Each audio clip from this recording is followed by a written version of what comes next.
সেপ্টেম্বরে নেপালের বিপক্ষে প্রীতি ম্যাচে দেখা যাবে না হামজা চৌধুরী ও সমিত সোমকে।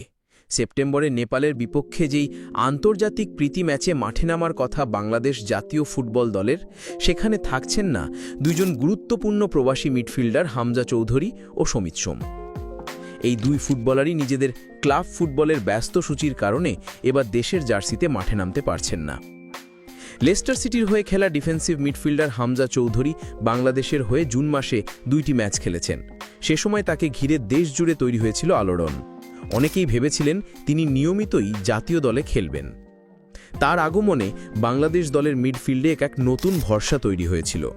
কিন্তু এই সেপ্টেম্বর উইন্ডোতে তাকে পাওয়া যাচ্ছে না, কারণ তখনই শুরু হয়ে যাবে ইংল্যান্ডের চ্যাম্পিয়নশিপ লিগ মরশুম। ক্লাব লেস্টার সিটি তাকে ছাড়ছে না। একই সঙ্গে হামজাও এখন ক্লাব ফুটবলে নিজের অবস্থান আরও শক্ত করার দিকেই মনোযোগ দিতে চান। ফলে দেশের হয়ে খেলার ইচ্ছা থাকলেও বাস্তবতা সেটা সম্ভব হতে দিচ্ছে না। তবে এমন অনুপস্থিতি আগে থেকেই কিছুটা অনুমেয় ছিল। তবে হংকংয়ের বিপক্ষে এশিয়া কাপ কোয়ালিফায়ারের ম্যাচের আগেই দলের সঙ্গে যুক্ত হতে পারেন হামজা। ভবিষ্যতের ফিফা উইন্ডোগুলোতে তাকে পাওয়া যেতে পারে বলে আশা করছে বাফুফে। জাতীয় দলের ভবিষ্যৎ পরিকল্পনায় তিনি রয়েছেন।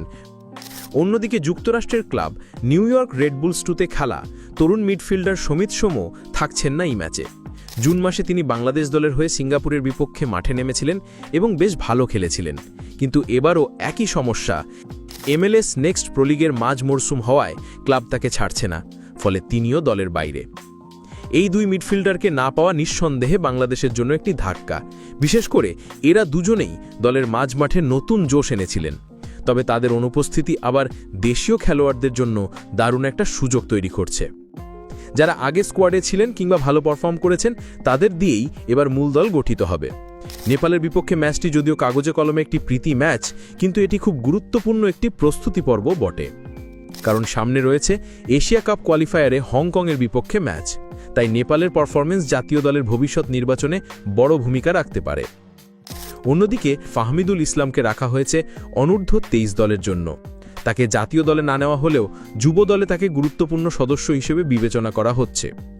সেপ্টেম্বর মাসেই অনূর্ধ্ব 23 এশিয়া কাপের ক্যাম্প ও ম্যাচ রয়েছে। সেই প্রস্তুতির অংশ হিসেবেই ফাহমিদুল খেলবেন সেখানে।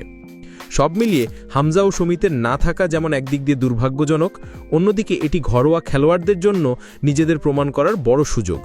এবার দেখা যাক কে এই সুযোগকে কাজে লাগিয়ে নিজের জায়গা পাকা করতে পারে।